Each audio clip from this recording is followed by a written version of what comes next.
Hey there, game gardeners. This week I want to show you something really cool.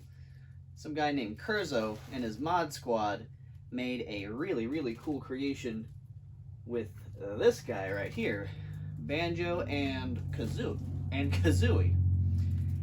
He took all of Ocarina of Time and put it inside their game, and I want to show you how cool it is. Let's go. So this is Banjo Kazooie, the Jiggies of Time. This is a fantastic mod. It's, I don't even know where to begin. It's 2 layers of nostalgia. And to be honest, I've been pretty depressed about everything that's been going on, so I needed some Banjo Kazooie in my life again, right?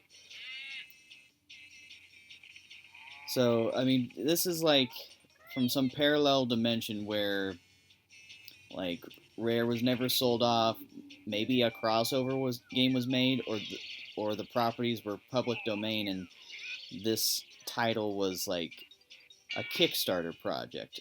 This is not like a normal mod at all. This is something really special and incredible. There's so much detail and thought put into this. It's a full, complete new game. And I'm really excited to show it to you.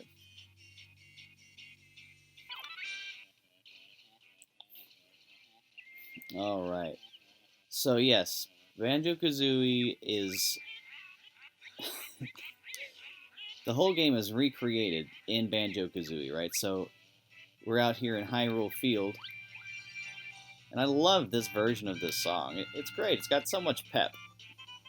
But yeah, the whole world is interconnected, just like it is in Ocarina of Time. Makes it feel a little bit more like Banjo Tooie in that way, and that's pretty fun. You even learn how to uh, turn the game into like the day and night cycles that you find out here, so that's pretty fun. But yeah, you got to go find all the different worlds, and there are 9 of them.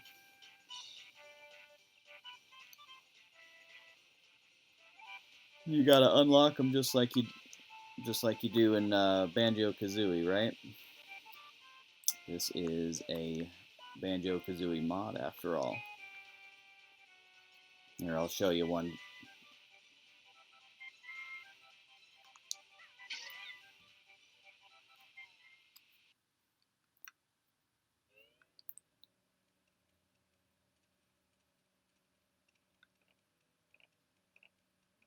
Alright, here we are. Okay, we can get into Castle Town.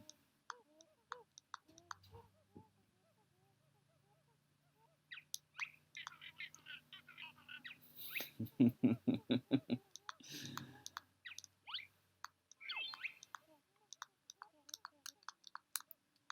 didn't mean to do that.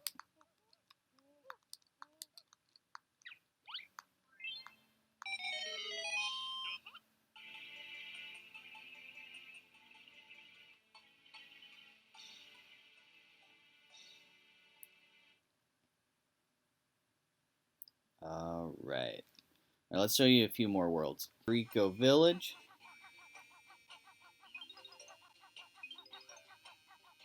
Well included.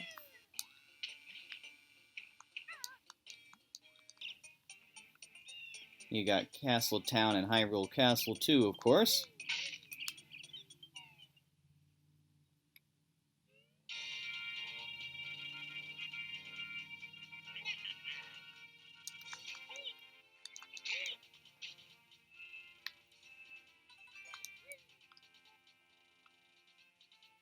And the game is, as I keep telling you, just loaded with lots and lots of original compositions.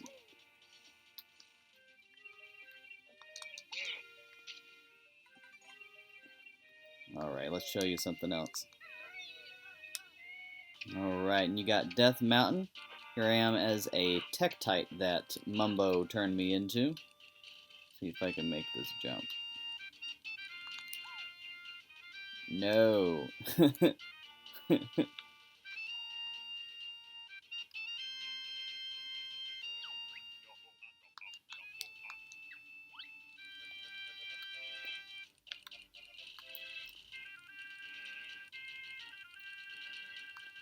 show you Dongo's Cavern real quick.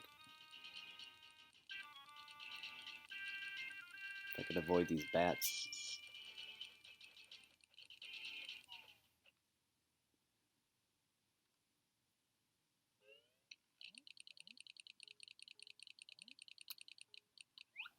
Yeah, it's all here. I'm not going to show you every area because I don't want to spoil it for you. But every place is here. Even most of the temples are. You don't get to explore the Fire Temple or the Shadow Temple. But I think every other place is represented.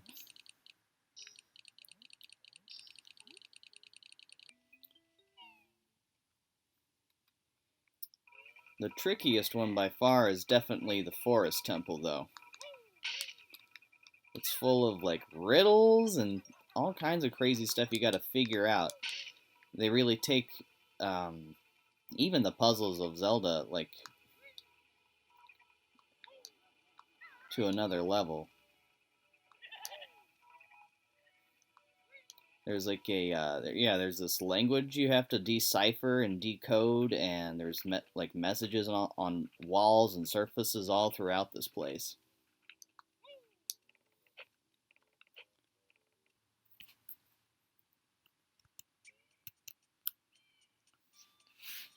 Alright, so here's the pros of Banjo Kazooie, the Jiggies of Time. Ocarina of Time is lovingly recreated in Banjo Kazooie. It's loaded with fanfare and references to Zelda, Nintendo, and Rare properties. It's a full new Banjo Kazooie game that I would have paid really good money for, but it's a mod, so it's free, so that's great. If you have an Evercart or some other means, you can play it on original hardware. It's loaded with classic Banjo Kazooie humor, and the creators just really get it. Like they understand the Banjo Kazooie magic and what makes it just a fun experience, and that is present here. Any fan of Zelda or Banjo Kazooie, you're just gonna be overloaded with nostalgia. It's a double hitter for sure. The game is loaded with secrets, just like both of these properties are, respectively. If you get stuck, other YouTubers have 100% run walkthroughs of each world, so don't worry about not being able to get a official Nintendo player's guide or something like that for the game. It does come with a poster you can print out in the mod files, and a handy how to get started guide. These dreamlike places are it's just dreamlike fun to explore these places that you know and remember, but you have to figure out how they are different and how to navigate them with different skills. It's a very interesting experience. There's really nothing else quite like it. Um, the cons, not a bunch of them, but the abundance of instant death on Death Mountain made save states a lifesaver. Um, this doubly so because you have to remember that you have to get all the notes in one life without exiting. So, so that does make save states very handy for that. That's something that was a feature of the original game, so it's not something that could be really helped or changed. It's just something you have to work around. I would have liked a few more bosses. Zelda is loaded with bosses, and I just would have liked to have seen a few more. And I would have dug it if a few missing areas of Ocarina of Time were represented, but that's just a personal preference. Banjo Kazooie's camera issues are still present, but it doesn't take away too much from the experience. If you just keep adjusting the camera, you can usually see where you're going. So here's my verdict. The Legend of Banjo Kazooie, the Jiggies of Time, is the N64 fever dream that I didn't know I needed. Curzo and his team successfully reminds me why these games are so much fun, and the polish put in just really makes it stand on par with an official release, just like other projects like AM2R does. It's not just like a flimsy kind of one-dimensional ROM hack. This is a full new experience. Yeah, so if you've played Banjo Kazooie and Ocarina of Time back in the day, you will be thrilled the entire time, full stop, no exceptions. This was created by true fans of both franchises, and it really shows. It really shines through. It does. The difficulty does not disappoint, and some of the most intense platforming challenges of any Banjo Kazooie are present here. By the end of the game, you do need almost every single collectible, so don't think you can breeze through this. And some of the puzzle challenges, especially in the forest temple, those were really creatively done. That wasn't really present in Ocarina or Banjo Kazooie, so that was different. So yeah, this is an excellent dopamine rush to get through the rest of 2020. As a mod, I would rate it 10 out of 10. As a game, it's probably an 8 or a 9 out of 10. As an N64 era collectathon platformer, its only detractions mostly are just baked into the base game of Banjo Kazooie that is being modded, and there are limitations to what you can and can't change in a mod. Um, so yeah, Curzo Mods has a bunch of other projects that you should totally support. I highly, highly recommend this. Thanks.